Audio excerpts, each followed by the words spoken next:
Guys Hanuman দেখো একদম মুখের কাছে চলে এসছে, আর আমি তো দেখে ভয় পেয়ে গেছি, বৃষ্টি পড়ছে।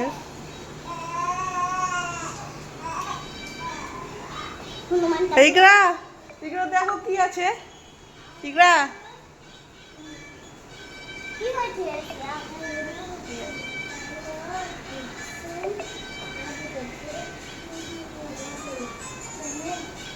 যা যা পালিয়েই গেল, যা যা যা যা। কি গো ইকরা, ইকরা কি আছে, ইকরা